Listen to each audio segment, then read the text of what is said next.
Hey y'all, it's Dr. D. Welcome back. We just talked about the cost-benefit principle. Now we're going to pick up with the second of our four principles of microeconomics. This one is called the opportunity cost principle. So let's get into it.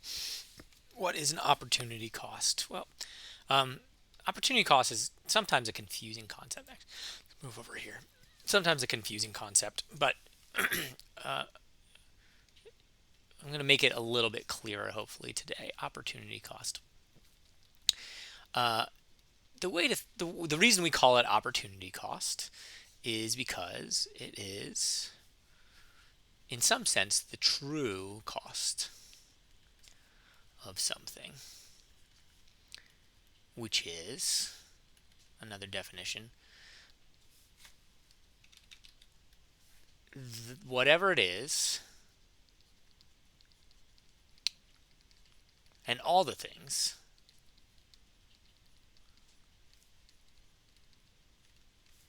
you have to give up to get something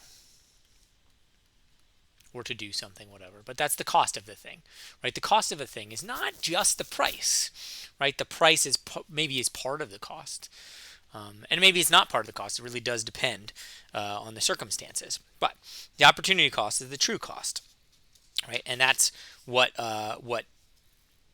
captures all of the costs that you're going to bear in order to do something else. And why do I say that sometimes the price is included or sometimes the price is not included? Well, because really what you want to do, another name for this, we'll get a little bit closer. Um, Sometimes the opportunity cost is called the value of the next best alternative. By the true cost, what I really mean is it's the cost you should consider for the purposes of decision making, not the cost in terms of what you're going to have to do. But like, let's think of a really specific, really quick example. Let's say that you have the opportunity to go to the movie theater. Okay, so option A, go to the movie theater to see a movie. Let's say it's a movie that you've been waiting to see. You really love it. Um, you know you've been waiting for a year to see this movie. The cost of the ticket, the price of the ticket, is $20. Oh no, it's $12 plus. Let's say you also are going to say the price of popcorn or whatever concessions all told, $8. So here you've got this opportunity. You got this chance to go to the movie theaters for $20. Okay. And the value to you of this, right? The value, you really want to see it. The value is $50. Okay. You would be willing to pay up to $50 for this option, right? And then option B is to visit your parents.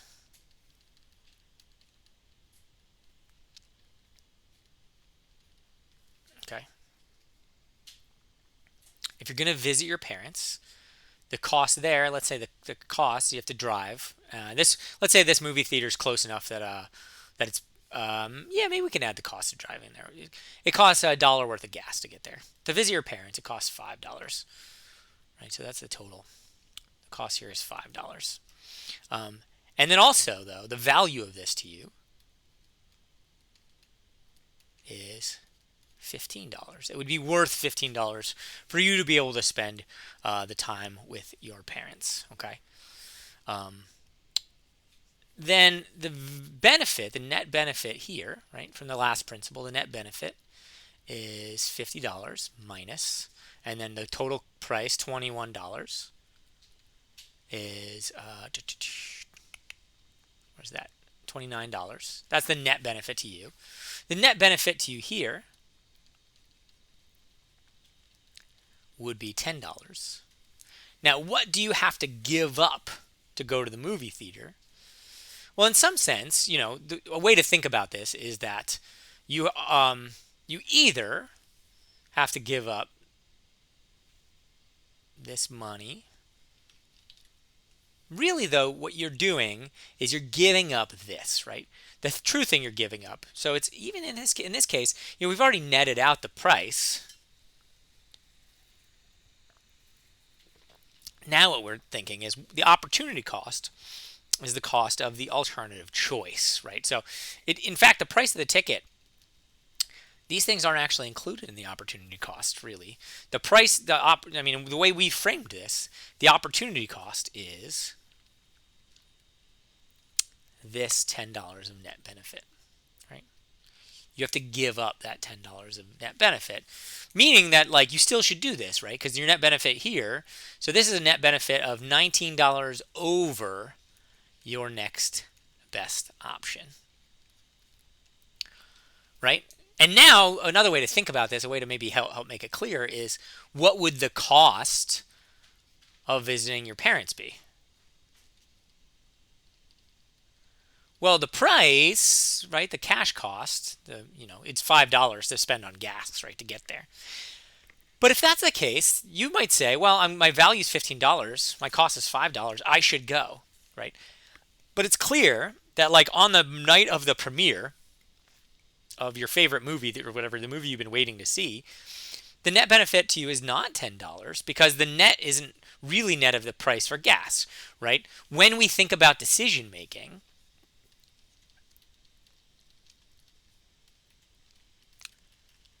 should consider opportunity costs. Why? Well, this helps us make a lot more sense of the world. For example, it might always be the case that the net benefit of visiting your parents is $10 relative to the financial price, right? It might always be the case. But sometimes on a given Friday night, you choose to do this, and sometimes you choose not to do this.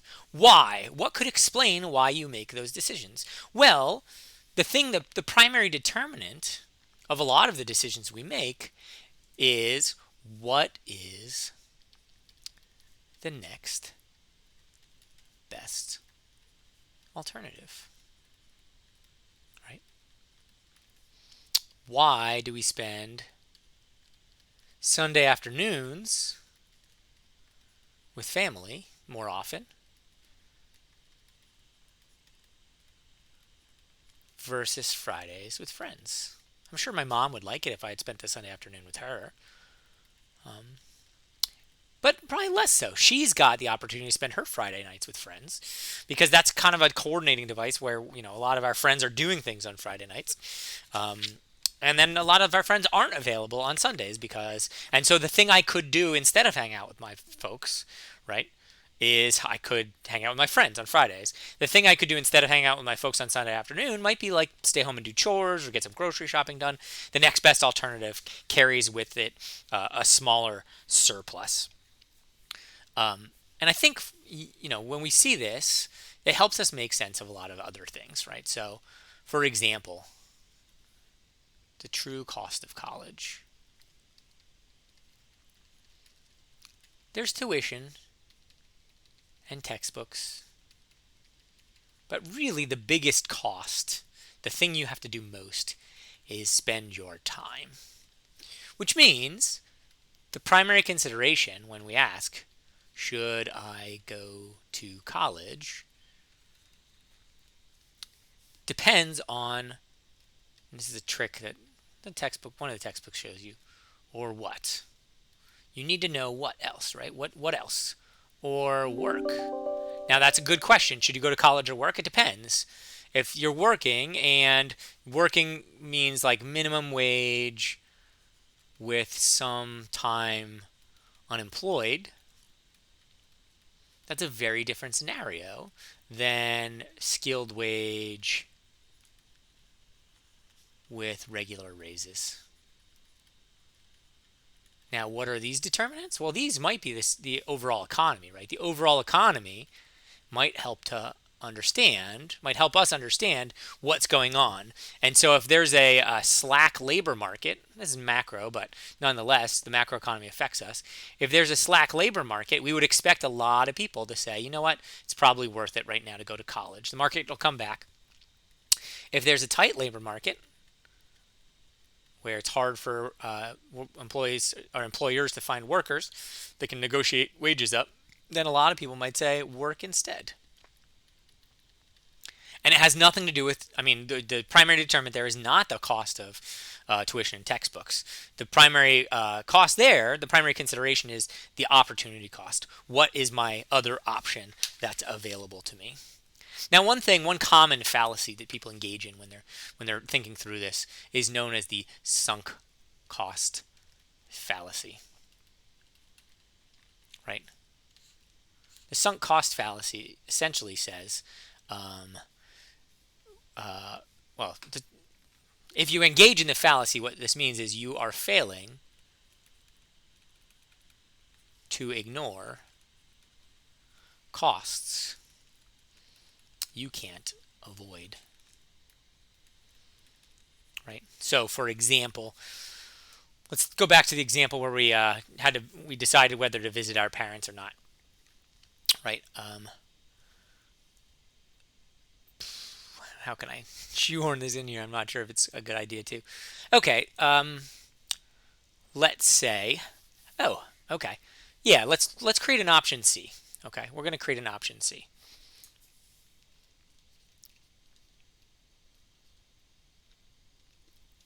Before you found out that the movie was premiering,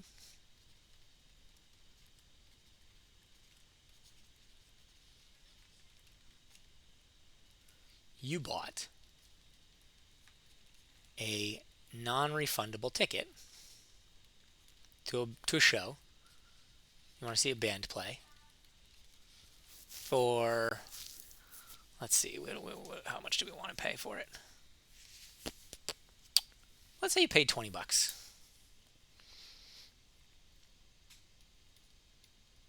Okay. It would be worth $25 to see them. Okay. So what's the net benefit of this experience here? Well, when you were purchasing the ticket, you're making this decision that 25 minus 20 was equal to 5, which is why you decided to buy the ticket. In hindsight, maybe that wasn't a good idea, but you bought the ticket on this amount. I want to see them $25. It costs $20. You bought the ticket. Okay. What happens, though, now is you realize that this movie is premiering. What should you compare? Should you compare this $5 or should you compare this $25? Well, this $20 right here, this is what is called a sunk cost. It's non-refundable. You can't get it back. And so when you're in the moment of the evening trying to decide, should I go use this ticket? That ticket is not worth $5. That ticket is worth $25 to you. Because it would get you $25 worth of enjoyment. And that's ignoring the sunk costs. Now here we saw that actually your net benefit from going to the movie theater was $29. In that case, $29 is worth more than $25. So either way, you should, it goes the other way. Either way, you should go see the movie. But if it's worth, let's say, for example, instead of $25, it's worth $30 to see them, then your 30 minus 20, when you bought it, it was a net value of 10. But now $30 essentially to see the show for free, that is bigger than the $29. And in this case, you should go see the concert. Right? Because those costs are already sunk, and you should not be accounting for those sunk costs. The opportunity cost principle says just ignore those. You're going to incur those costs either way, and you put them behind you, and then you try to think clearly. All right, let's see. Anything else I want to tell you about the opportunity cost before we move on? Like I said, this answers lots of interesting and useful questions, like, why do people make different choices at the beginning of their life than they do at the end of their life, right? The opportunities that are available to them change over time. But one way to visualize these opportunity costs is with what's called a production possibilities frontier. And so this is an example of a production possibilities frontier that y'all face on a regular basis. It's called the production, and it's a model that just helps us to visualize production possibilities frontier. It helps us to visualize some of the fundamental things that are going on with you, right? So in your life right now, you can choose from your productive time, you can choose to spend spend all that time making money. Okay? That would put you here. All time spent earning. Or you can spend all your productive time learning. Time spent learning. And then, in here we have a model that helps us understand a little bit, right? This is a frontier. This is when you're using your resources efficiently. Using all resources efficiently puts you on the line.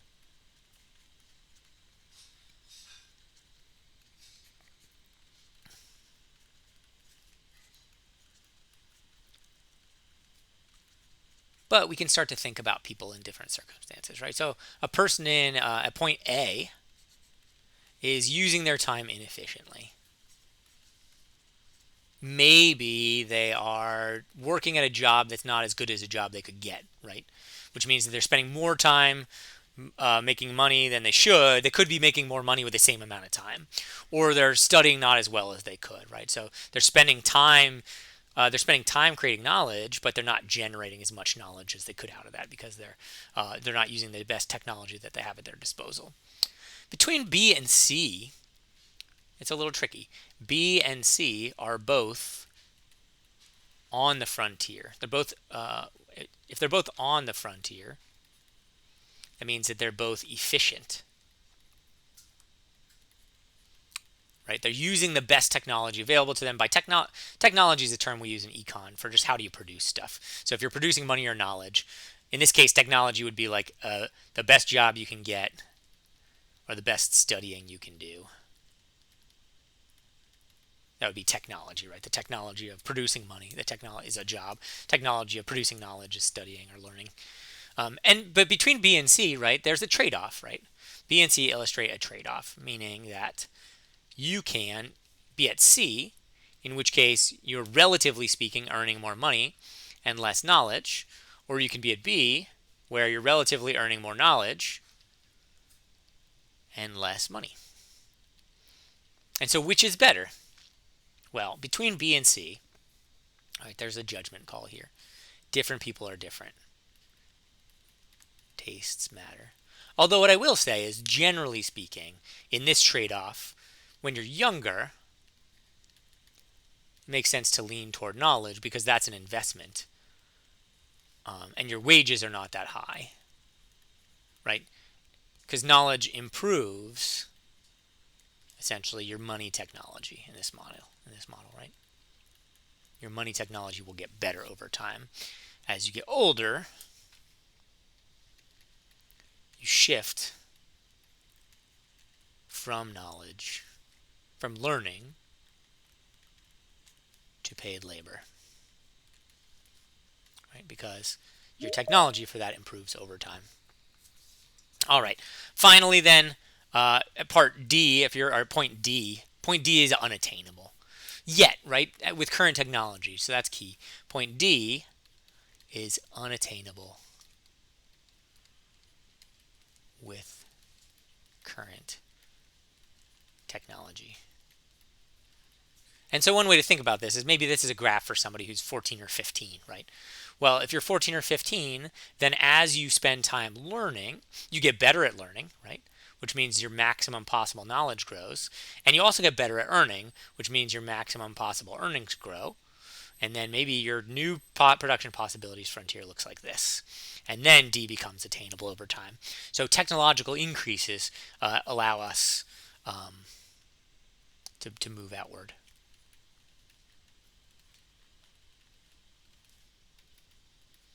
This is a really nice example because it really does show the opportunity cost, right? So if you're at C, or if you, let's say if you're at C and you want to get more knowledge, you can't get more knowledge without earning less money because time is fixed, right?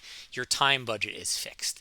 And if your time budget is fixed, that means that you have to give up some of your resources or some of what you get from your resources in one dimension to get something from the other dimension. And that trade-off that's built in there, right? That trade-off is built into this production possibilities frontier. Another way that we sometimes describe this is as a budget constraint. And then over time, as your budget grows, you can relax that constraint. But there always is going to be a point where eventually, your budget is limited. Anyway, I hope you found this useful as an explanation of opportunity cost. It's a really important concept. I recommend that you think about it in the decisions you make. A key thing to remember is the or what question. The or what question matters a lot.